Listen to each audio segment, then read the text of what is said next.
연준이 대성공을 거뒀던 사례들을 보게 되면 이제 공통된 특징은 뭐냐 하면 꽤 높은 장기 금리를 물고 꽤 오랫동안 간다라는 거거든요. 그거를 경기가 버티면서 같이 가버리는 거죠. 주식시장도 우상향을 하게 되는 60년대 중반, 80년대 중반 그리고 90년대 중반이어서 금리가 높으면은 주식시장하고는 좀 반대로 움직여야 된다 이런 논리들을 많이들 하시지만 침체를 겪지 않는 방향으로 간다라고 하면 그게 좀 바뀌어야 된다라는 거죠. 기업들이 버틸 수 있을까? 이런 그런 미국의 은행들이 버틸 수 있을까? 상업용 부동산이 버틸 수 있을까? 계속 확인해 나가는 저는 단계이지 않나라고 봅니다. 10년물 금리가 계속 오른다면 기대 수익률이 상대적으로 떨어지기 때문에 멀티플이 또 크게 하향 조정될 수 있는 부분에 대해서 대표님의 의견이 궁금하다. 금리가 올라가게 되면 PER이 떨어져야 되는 거 아니냐인데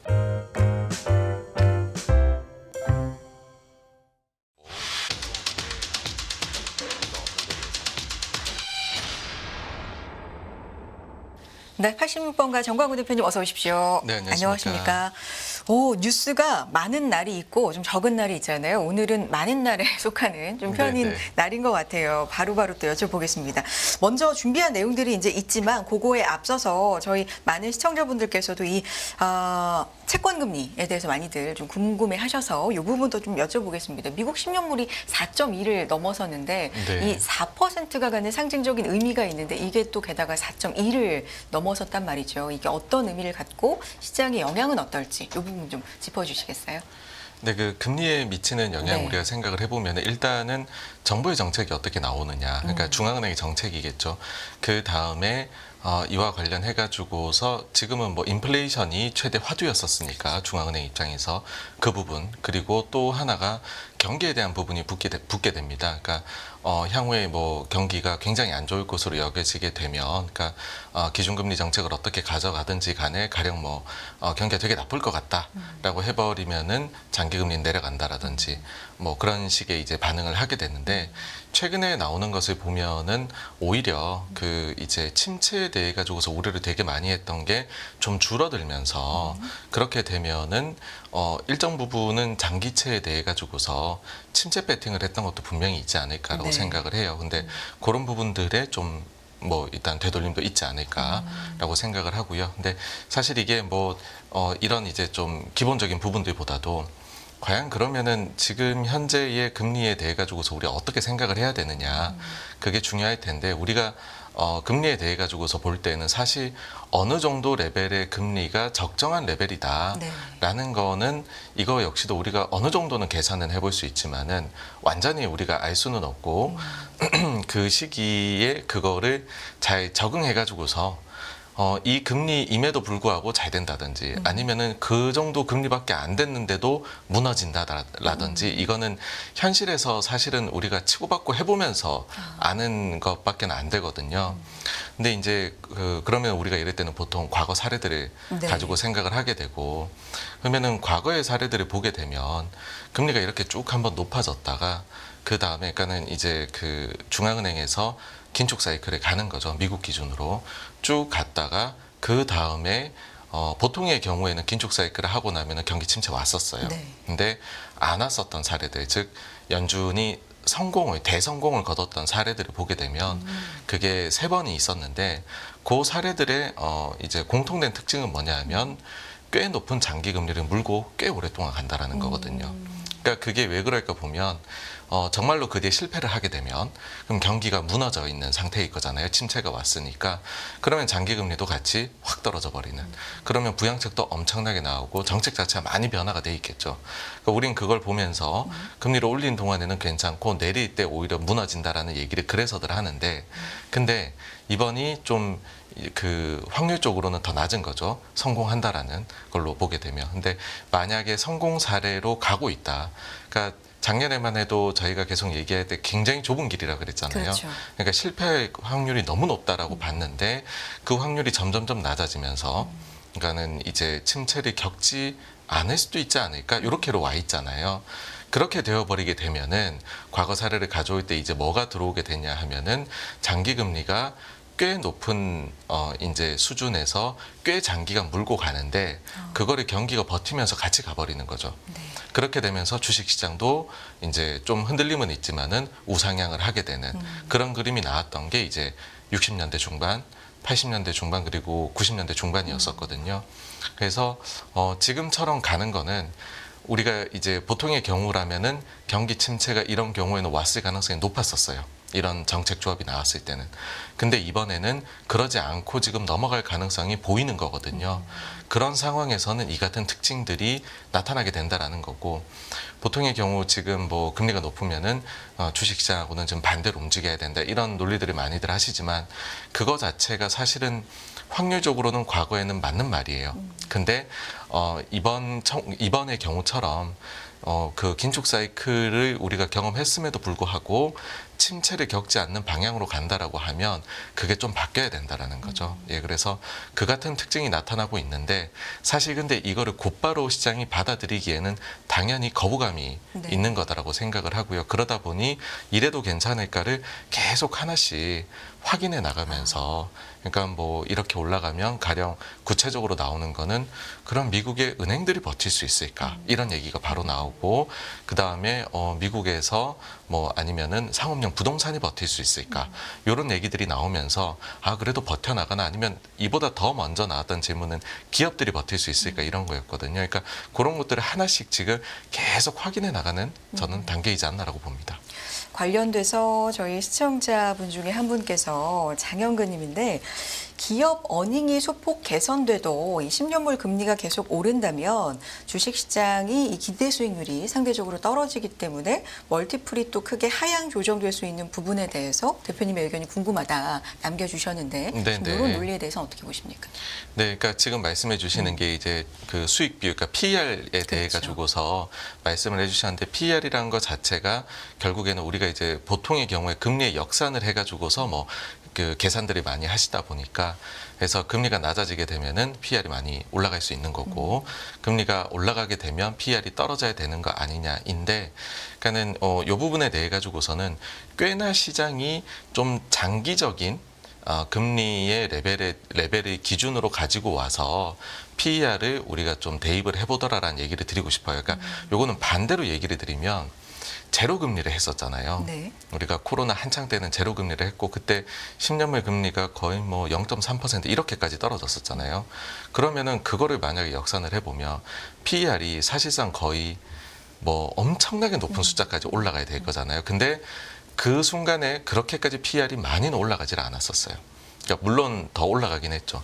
그러니까는 이제 팩트셋 기준으로 S&P 500을 보면 20배 이상으로 20배 초반까지 올라가기는 했지만, 그러니까는 그런 생각을 하는 거죠. 지금의 제로 금리가 영원하진 않을 거다라는 생각을 하는 거죠. 그다음에 10년물 금리도 많이 지금이야 내려왔지만 QE도 하고 해서, 그렇지만 어느 정도 수준으로 다시 올라가지 않을까, 그걸 기준으로 역산해서 PER을 해보는 거였다라고 저는 생각을 하거든요. 마찬가지로 지금도 인플레가 많이 높았기 때문에 기준금리 같은 것들도 많이 높아져 있는 상황인데, 지금의 인플레가 뭐 몇십 년 뒤에까지 지속적으로 이 정도 나오진 않겠지라고 생각을 하면, 그러면은 단기금리뿐만 아니라 장기금리도 이보다도 장기로 보게 되면은 평균을 내보면 좀 더 낮아지지 않을까라고 하게 되면, 그러니까 사실은 PER 영향도 자체가 저는 뭐 그렇게까지 크지는 않을 거다라고 생각을 합니다. 네.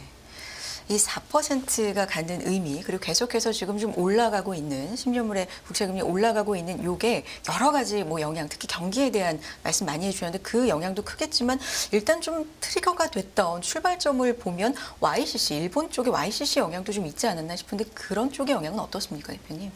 네, 그 일본이 네. YCC를 완전히 이제 네. 좀 그전처럼 0.25%포인트씩 범위를 넓히는 게 아니라 어느 정도 용인하겠다라고 해서 시장은 되게 심플하게 받아들였던 것 같아요.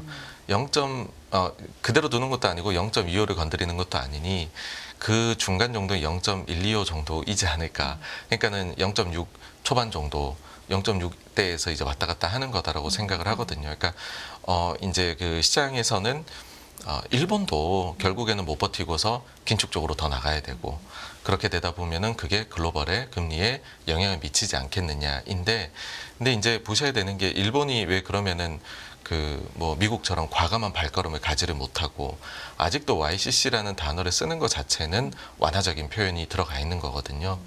그거를 생각을 해보면은 일본의 기저에 깔려 있는 인플레의 강도는 그렇게 높지는 않다라고 저는 생각을 합니다. 특히나 일본 같은 경우에는 그 이제 통신비 관련해 가지고서 데이터에 노이즈를 끼친 게 굉장히 큰 게 있어요.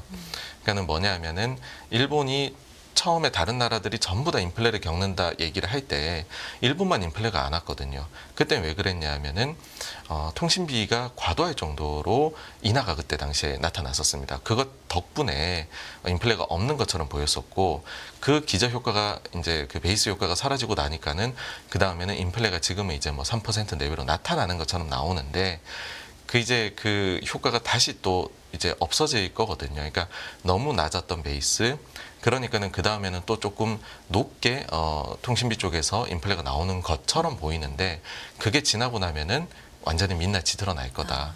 그러니까 완전히 이제 기저에 깔려 있는 인플레가 얼마 정도인지 나올 거다인데 제가 계산을 해봤을 때는 연말 정도부터 해가지고서는 다시 일본은 굉장히 안정적인 수준으로 돌아가지 않을까. 뭐 특별히 자극이 될 만한 그런 부분들은 보이지가 않는 뭐 그런 부분이 있거든요. 그래서 이제 일본에 대해 가지고서도 그런 부분들이 조금 내려오고 나면 시장에서 뭐 말씀해 주신 대로 지금 일본까지도 걱정을 하고 있는데 그 걱정도 좀 내려가지 않을까라고 생각을 합니다. 단순하게 생각하면 일본 금리가 오른다고? 그럼 일본 쪽에서 나갔던 돈이 다시금 일본 쪽으로 들어와서 채권을 사고 이런 흐름인데 이게 다시 미국 쪽으로 돈이 흘러가고 뭐 약간 좀 생각과 이론과 다른 흐름이 요즘 시장에서 좀 펼쳐지는 거 아닙니까? 어떤 상황이에요 지금 대표님? 그러니까 우리가 흔히들 이제 엔캐리 트레이드에 대해 네. 가지고서 말씀들이 대단히 많이들 네. 하시는데 엔캐리 트레이드에서 단순히 금리차 가지고서 움직이지는 않거든요. 왜냐하면은 여기에는 해지 수요가 들어가요. 그러니까 우리가 해외 쪽에 그러니까 그 아무리 금리가 낮은 곳이라 하더라도 거기에서 조달을 받아서 그런 그 자금을 끌고 나서 다른 나라에 투자를 한다라고 할 때 그러면 결정적으로 노출되는 위험도는 뭐냐라고 하면은 환율이거든요. 환 변동에 우리가 굉장히 노출이 되게 되는데 그러면 해지를 당연히 하게 되겠죠. 특히나 보통의 뭐 여기에는 개인 일반 투자자도 이런 이제 그 투자를 할 수도 있지만은 보통의 경우에는 장기 투자를 하는 기관들이 그러니까 보험이라든지 연금이라든지 이런 데에서 특히 채권을 위주로 움직이게 될 거거든요. 그럼 여기는 해지 수요가 들어가게 될 텐데 그러면은 그 해지 비용이 지금 싸냐라고 하면은 비싸거든요. 그러니까는 지금의 금리 차가 대단히 많이 나서 그럼 굉장히 쉽게 그냥 일본에서 조달해서 가면 되는 거 아니냐인데 근데 그 지금 캐리 트레이드가 그렇게 쉽게 나올 상황은 아닌 것 같고요. 그리고 요번에도 저는 이제 캐리 트레이드 말씀들 많이들 하시지만은 그 코로나 이후에 자금 변동에 대해 가지고서 봤었을 때 이번에는 과거처럼 강하게 캐리 트레이드가 엔캐리 트레이드가 그렇게 나타난 흔적은 보이지 않는다라고 봐요. 그래서 그게 되돌림이 얼마만큼 또 있어야 되느냐에 대해 가지고서도 사실은 그게 유의미한 수준일까라는 생각을 합니다. 네, 이건 좀 지켜볼 필요가 있을 것 같네요. 다음 얘기를 좀 계속해서 여러 가지 이슈가 있어서 얘기를 해보면 이번에는 피치발 은행에 대한 이게 아직 강등은 아니고 경고 수준인 겁니까? 어떻게 네, 나온 맞습니다. 거예요? 네, 말씀해 주신 대로 네. 이제 실제로 등급의 강등이 있는 건 아니고요. 네. 근데 지금 문제점은 너무나 다들 잘 알고 있잖아요. 그러니까 그 은행들의 기초 체력이 굉장히 약화가 되었다라는 부분에 대해 지적을 하는 거고 이제 이게 지속이 되면은 등급 강등이 실제로 나타날 수 있다라는 경고를 보내는 건데 근데 이제 그러면은 이거를 실제로 우리가 이제 데이터를 가지고서 봤었을 때는 어떠냐라고 하게 되면, 은행, 이 문제가 사실 발발된 거는 그 실리콘밸리 은행에서 본인들이 가지고 있는 장기채, 근데 거기에서 미실현 손실이 금리가 올라가니까 너무나도 커졌다라는 거죠. 알고 보면은 그걸로 자기 자본이 완전히 잠식되어 버릴 수도 있는 수준까지 금리가 올라가고 나니까 채권에서 평가 손실이 났는데 라는 거가 사실 이제 그 당시에 결국에는 뱅크런까지 이어졌던 이유라고 볼 수 있는데 그러면 나머지 은행들에서는 지금 어떤 상황이 벌어지고 있느냐라고 봤었을 때 매주 그래가지고서 금요일에 미국 장이 끝나고 나면은 은행 예금이 어떻게 흘러가고 있느냐를 체크를 이제 아마 많은 투자자분들이 하실 거다라고 생각을 하는데 그거 자체가 지난 3월 말 대비 이제 비교를 해가지고요 미국의 국내 상업용 은행들의 데이터를 보게 되면은 3월 말 대비 제일 최근 데이터까지 봤을 때 예금액이 0.8% 정도밖에는 줄질 않았어요. 그러니까 그 사이에도 금리 왔다 갔다 했고 최근에 금리 올라가고 막 4%대에 계속 오르락 내리락을 하지만은 그래가지고서 같은 문제를 지금 겪는 거 그걸로 인해 가지고서 실제 영향을 받고 있느냐라고 했을 때 우리가 제일 두려워하는 영향은 일단은 안 보인다라는 거고요. 근데 그 사이에서도 차별적일 수가 있잖아요.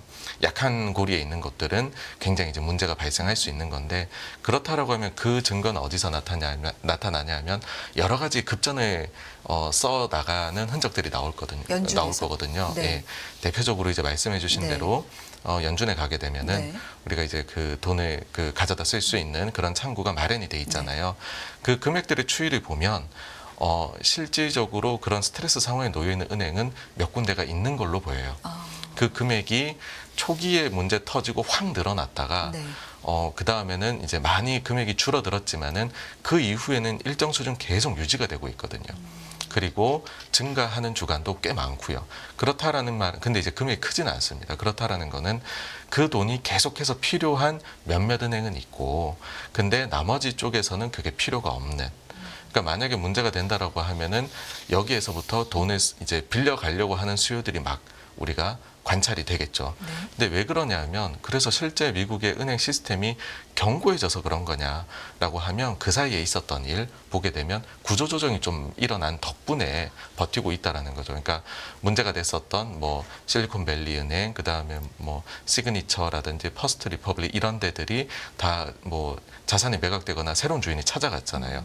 그 다음에 이번에 그 또 소형사 중에 문제가 된 팩웨스트 같은 경우에도 뭐 M&A가 이루어졌고요. 그러다 보니까는 이게 여력이 있는 곳들이 가져가 가지고서 그게 좀 희석이 되다 보니까 지금의 금리가 수준이 올라간다 하더라도 미치는 영향 자체는 우리가 생각했던 그 뭐 실리콘밸리 은행 사태 같은 일들은 그 보이지가 않는 것이라는 거죠. 그래서 일단 좀 더 견고해졌다라는 거고, 여기에서 그럼 더 올라가면 어떻게 되냐? 그럼 또 문제가 되는 곳들이 당연히 또 나타날 수가 있겠죠. 그러면은 지금 썼던 방식이 그대로 또 나오게 될 겁니다. 그러니까는 일단 이거를 관에서 처리할 거냐, 민이 알아서 처리할 거냐. 네. 그때 보면 별거에 다 했잖아요. 막 대형 은행들이 여력 있는 곳들이 갑자기 예금액을 넣어줘가지고서 뱅크런을 무마시켜 주려고 하고, 그 중에 한 군데가 나서서 인수를 해버리고, 놀랐죠. 어떤 데는 네. 파산을 해서는 자산을 정리해가지고서 나눠 사가기도 하고, 네. 그러니까 그런 방법들을 가지고 있다라는 거죠. 네. 그러면 이 위기도 위기라고 볼 만한 사항은 아니고, 뭔가 문제가 될 만한 곳을 이렇게 체질 개선을 지속적으로 좀 시키려는 미국의 금융 환경의 어떤 금융 상황의 환경이라고 보면 될까요? 이걸 어떻게 해석하면 좋겠습니까? 그러니까 결국은 부채가 너무 많고, 그 다음에 그 금리가 이만큼까지 올라갈 줄을 예상을 못했던 거죠. 그러다 보니까는 사건이 터졌고, 그 중에서 가장 방만하게 경영했던 곳들이 문제가 생겨서 구조조정을 겪는다인데, 그러니까는 우리가 생각해야 될 거는, 그래서 이것이 시스템적인 문제를 자극할 거냐 아니냐인데, 시스템 문제가 자극이 됐던 거는 금융위기 때였었죠. 그러니까 그때는 서프라임 모기지 사태였는데, 그때랑 비교를 해보면은 은행들 자체의 전체적인 이제 본인들 자본 대비 부채를 가져가는 레버리지 비율도 훨씬 낮아져 있고, 그 다음에 파생 상품에 대해서 노출되어 있는 것도 그때 비해서는 비중이 낮다라는 거죠. 네. 그럼 오히려 이거를 비교를 해볼 수 있는 거는, 저는 언제적 사례하고 비교를 해보면 좋을 거라고 보냐 하면 미국의 1980년대 말 90년대 초라고 생각을 합니다. 그러니까 그때 미국의 은행들은 어떠했냐 하면은 그 이제 최초의 부동산 그 모기지 나눠가지고서 서프라임 모기지 사태를 일으켰던 그 상품이 나오게 된 게 월가에서는 80년대 초반이거든요. 네. 그러고 나가지고서 그쪽에 투자를 많이 했고 들어왔는데, 그때에도 보시면은 70년대에 너무나도 이제 그 인플레가 높게 나왔고, 80년대에 들어와가지고서는 기준금리 자체 되게 높게 가져갔었죠. 그러다 보니까는 그게 이어져가지고서 못 버티고 쓰러지는 은행들이 나오게 돼서 80년대 말 90년대 초에 보시게 되면은 은행 구조조정이 굉장히 대규모로 강하게 일어납니다. 그때에도 뭐 가령 예를 들어 뉴잉글랜드 은행 같은 경우에 굉장히 큰 은행인데, 지금의 퍼스트 리퍼블릭 정도 되는 순위의 은행이거든요. 근데 거기가 이제 문제가 생겨가지고서 구조조정이 막 발생을 하게 돼요. 근데 그때 당시에 그러면은 경기나 아니면은 자산 시장은 어떠했느냐라고 하면은 별로 영향을 받지 않고 넘어가 버리거든요. 왜냐하면은 이거는 이제 컨트롤이 될 수 있는 범위 내에서 벌어진 일이었기 때문에 그런 건데, 거기에 핵심이 뭐냐 하면은 결국은 금융사들이 레버리지 비율이 대단히 높으냐. 그 다음에는 금융사들이 알 수 없는 부의 채권이 되게 많으냐, 혹은 금융사들이 파생 상품을 본인들도 모르는 게 엮여 있을 정도로 대규모로 엮여 있는 그런 파생 상품의 규모가 크냐라고 했었을 때는, 그러니까 너무나도 고리타분하고 지겹게 느껴지실 거고, 그 다음에 너무 이제 그 중앙은행이나 이런 데로 이제 아니면 규제당국 옹호하는 거 아니냐고 느껴지시겠지만, 금융위기를 겪고 난 이후에 특히 대형사들을 위주로 해가지고서는 여기에 대해서는 규제가 안 만들 수가 없는 상황이었잖아요. 그래서 규제는 생각보다 강하게 들어가 있었다. 그래서 미국에서도 계속해서 그런 게 나와도 규제나 이런 거에 대해 가지고서 강도가 달라졌기 때문에 괜찮다라는 얘기를 자꾸 좀 앵무새처럼 반복하는 거다라고 뭐 보시면 어떨까 싶습니다. 네. 지금까지의 어떤 최근에 일어나고 있는 현상을 보면은 기본적으로는 60년대로 가고 80년대로 가고 이런 것 같아요. 그러니까 네네. 아주 최근에 일어난 경제 상황이라고 하기에는 너무나 약간 이례적인 상황들이 곳곳에서 좀 일어나고 있기 때문에 몇십 년 전으로 그렇게 거슬러 가서 그땐 그랬다라는 예들을 우리가 참고할 수밖에 없는데, 자, 이런 가운데 중국 얘기를 좀 해보면, 대표님 모시고 이 시간에 중국 얘기를 꽤 했던 것 같은데, 이게 지난 주말 사이 그리고 어제 우리는 하루 휴장이었는데 요 사이에 굉장히 좀 크게 불거진 것 같아요. 미국에서도 너무나 큰 보도들이 좀 많이 되고 있고, 비고이 위안, 컨트리 가든, 벽개원 네, 다 네. 같은 회사를 네. 말하는 거죠. 네, 지금 어떤 상황입니까? 그러니까 그 중국에 대해서는 네. 문제를 쭉 끌고 가서 우리가 하나의 호흡으로 봐야 되는 게 있거든요. 그러니까 뭐냐면, 금융위기가 딱 터졌을 때, 그때 당시에 저는 중국이 좀 순진했다라는 생각을 하거든요. 왜냐면은 중국이 그게 본인들이 잘못해서 터진 문제가 아니잖아요. 근데 글로벌 경제가 확 가라앉았었고, 미국은 돈을 어마어마하게 푼다라고 했었고, 그때 당시에 중국은 굉장히 협조적이게도 대규모 부양책을 사용을 했었어요. 그러다 보니까는 그 돈들이 좀 이제 충동적으로 자산시장에 막 스며들었겠죠. 그러면서 그게 어디까지 이어지냐 하면은 결국에는 한번 이 불붙은 심리들이 쉽게 가라앉질 않잖아요. 그런 이제 투기성 그런 심리들이요. 그러다 보니 그게 여러 군데 뻗어 나가다가 결국에는 뭐 2014년, 15년도에는 뭐 그림자 금융이다라고 그렇죠. 할 정도로 그 이제 문제들이 막 뻗어 나갔었었죠. 그랬었는데, 이 문제가 너무 심각하다 보니까는 중국 입장에서도 여기에 대해 가지고서는 좀 이제 규제를 가야 되겠다라는 게 들어와서, 그때부터 보시게 되면 부채하고의 전쟁이 중국이 시작이 된 겁니다. 그래서 부채 문제가 이게 좀 심각해져 가지고서 기업들 중에서 혹은 금융권 중에서 문제가 있는 데가 발생할 것 같다. 그러면은 부양책이 나오는 거죠. 지원책이 막 나오는 거죠. 그러고 나서 좀 한숨을 돌렸다. 라는 얘기가 나오게 되면은, 그러면은 부채가 이런 식으로 우리가 부양책을 쓰면은 또 늘어날 텐데 요거를 또 좀 줄여 나가야 되겠다라고 해서 부채에 대해 가지고서 또 좀 긴축 정책들, 그러니까 부채를 좀 줄일 수 있는 정책들이 나왔다가 또 그러다 보면 문제 있는 데가 튀어나올 거잖아요. 이거의 반복입니다. 그러니까 중국은 보게 되면은 1년 이제 1, 2년 간격으로 계속 이게 나와요. 시한폭탄을 뭐 안고 살아가는 거네요. 네, 그렇습니다. 그래서 제일 최근에 보시게 되면은 코로나가 딱 터지고 나서 최초에는 중국이 상황이 괜찮았거든요. 네. 그러다 보니까는 중국에서는 이제 좀 부동산 시장에 대해 가지고서 규제책을 내겠다라고 하죠. 그리고 규제책을 내고 1년이 채 지나지 않아서 헝다 쪽에 문제가 발생을 한 겁니다. 그러니까는 또 그 다음에는 또 정책을 좀 풀어줘요. 그러고 나서 시간이 또 좀 지나고 이제 난 이후에 헝다가 좀 괜찮아져 가지고서 그 다음에 이제 별다른 지원책을 또 안 내놓게 되는 순간이 되니까는 또 이제는 문제 생긴 데가 나오고, 그러면 또 금리를 내려가지고서 여기 어떡할 거냐 하는 문제가 나오는, 그게 반복이 되는 거죠. 네. 그래서 중국은 이런 구조적인 문제를 안고 있다라는 거고, 그러면 이제 결정적으로는 그래서 중국이 문제가 될 거냐 아니냐인데, 이런 걸로 문제가 되는 곳들의 특징을 보게 되면 어떤 게 있냐면, 결국은 그 금융시장이 극도로 개방이 되어 있는 곳들이 저는 문제가 생긴다라고 생각을 해요. 그러니까 이게 무슨 말이냐면, 우리나라가 대표적인 사례인데, 우리는 90년대 말에 큰 이제 외환위기를 겪었었잖아요. 그때 겪는 과정을 보게 되면은 사실 우리가 조금만 더 시간을 가졌다라고 하면은 그런 문제가 안 생겼을 수도 있지 않을까라 생각을 해요. 왜냐하면 우리는 자금을 조달해서 기업체들이 돈을 이제 빌려가지고서는 그걸로 우린 중무장대 산업에 투자를 해서 그거를 회수하는 데 시간이 좀 걸리잖아요. 근데 그 시간만큼만 버티면 되는데, 근데 이제 그 자금을 조달을 기계나 뭐 설비에 많이 해야 되는데 그거를 할 때 국내 내부에 우리가 자본이 쌓인 게 적다 보니 외부에서 조달을 해야 되고 근데 외부에서 조달을 할 때 우리 신용도가 되게 높진 않으니 단기로 조달을 하고 근데 설비에 들어간 거는 장기로 묶여 있는 자금들이 되잖아요. 그런 상황에서 유동성 문제를 딱 겪게 되면 잠깐 경기가 안 좋아서 뭐 적자가 난다라든지 그렇게 돼버리면은 곧바로 이제 이거에 단기로 빌린 채권에 대해 가지고서 만기가 돌아왔을 때 이거를 리파이낸싱을 하는데 굉장한 어려움을 겪게 되는 거죠. 그럼 유동성 위기가 딱 오는데 중국의 경우는 보시게 되면은 지금 그 금융시장의 개방도가 상당히 낮은 편이거든요. 외자가 많지 않다. 네, 그러니까 네.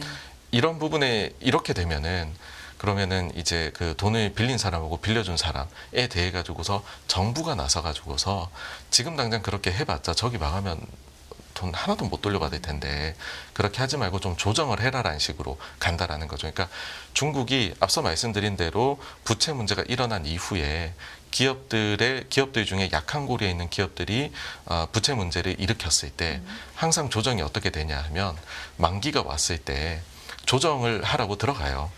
그렇게 돼버리면은 이제 그걸 가지고서 얼마는 좀 줄여준다든지 아니면 상환하는 기간을 좀 확 늘려준다라든지 아니면 정부 쪽에서 좀 지원이 들어온다라든지 정책적으로 산업에 대해서요.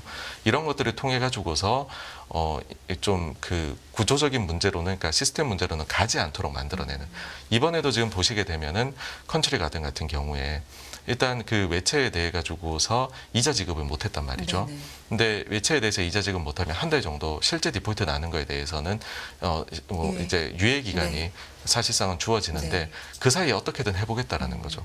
그 다음에 9월 2일에 돌아오는 또 만기가 있어요. 거기에 대해서는 최근에 이제 그 블룸버그 같은 데서도 얘기가 나오는 게 뭐냐 하면은 이거를 만기 때 바로 상환을 하기가 어려울 것 같으니까 네. 여기에 대해서 뭐 36개월로 나눠가지고 사는 방안을 하는 건 어떠냐 이런 안을 제시를 했다라는 소식이 나온다라는 거죠. 그러니까 채권 재조정을 할 수 있다라는 거죠. 그러니까 그런다라고 해서 구조적인 문제가 없어지냐? 당연히 아니죠. 근데 문제가 생기면 이런 식으로 땜질식으로 쭉 가는 거죠. 근데 땜질식으로 가는 거에 대해서 우리가 엄청 나쁘게 볼 거냐라고 하면은 완전히 완벽한 경제라는 있을 수 없다라는 거죠. 그리고 문제가 발생하는 곳은 생길 수밖에 없고 거기에 대해 가지고서 정말로 못 버틸 정도까지 가면 터지고 쓰러지겠죠. 근데 그게 아니라고 하면은 이거를 해소해 나가는 과정에서는 이런 식으로 땜질식 처방을 어느 나라든지 한다라는 뭐 저는 그런 생각을 이제 합니다. 네. 중국 경제에 대해서 뭐 여러 가지 지표도 안 좋게 나오고 심지어는 청년 실업률에 대해서는 발표를 중단했더라고요. 뭐 얼마나 안 좋길래 이런 불안감도 좀 많고 인민은행이 단기 금리를 좀 내리는 과정을 또 단행하기도 했고 이런 것들이 얼마나 효과가 있을지에 대해서는 좀 지켜봐야 되겠지만 좀 어두운 건 사실 아닙니까? 중국 경제? 네, 그러니까 네. 저도 정말로 주변에서 지인분들께 얘기를 많이 듣는 것 중에 하나가 뭐냐면 중국 경제 데이터를 보고서 이제 중국에 막 있다 오시거나 지금 중국에 계시는 분들이 중국에서 나오는 데이터를 보면 그분들이 깜짝 놀라신다라는 거예요. 왜냐하면 우리는 볼 때 놀래는 게 예상 대비 낮게 나와서 놀래잖아요. 중국 경제 안 좋은가 보다. 근데 그분들은 그걸 보고 이렇게 높게 나왔다라고 생각을 한대요. 그러니까 그 정도로 내부적으로는 상황이 나쁘다라고 여기는데, 그러니까 중국의 경우에 코로나 동안에 제로 코로나라는 걸 통해 가지고서 뭔가 본인들 입장에선 방역에 성공했다라고 생각할지 모르겠지만은 경제의 심리에 미친 타격은 대단히 컸다라고 생각을 해요. 그러니까는 그 부분을 회복해 나가는 과정이 상당히 지금 본인들이 생각하는 것 이상의 정책을 써야 될 수도 있는 그런 상황에 와 있는 게 아닐까. 그러니까 이제 중국의 금리라는 것 자체가 지금도 어떻게 보면은 오히려 제약적인 레벨이다라고 얘기를 할 수 있는 것 아닐까. 더 낮춰야 되는 그런 생각도 들어요. 근데 어쨌든 이 중국 문제에 대해 가지고서는 결국에는 중국이 경제에 대해 가지고서 워낙에나 정부가 가지고 있는 이 리더십이 굉장히 크다라는 거고 그 부분에 있어 가지고서 뭐 이게 그 다른 데에서 우리가 개방도가 낮다 보니까 건드리기는 조금 어려운 측면이 있고 그러면 내부적으로는 결국은 이게 터지기 전까지는 결국엔 나중에 저는 정부들이 그런 생각을 처음엔 안 하더라도 처음에는 대단히 이제 이성적으로 해야 되겠다고 생각을 하다가도 너무 안 좋은 것들을 보게 되면은 결국은 정책들을 내놓을 수밖에 없다라고 생각을 해요. 그러니까 중국은 그 과정으로 계속 가고 있는 걸로 뭐 저는 그렇게 보입니다. 네. 중국 경제 어디로 가고 있는지까지 오늘 좀 다양한 얘기들 나눠봤습니다. 86번가 정광우 대표 함께했습니다. 고맙습니다. 감사합니다.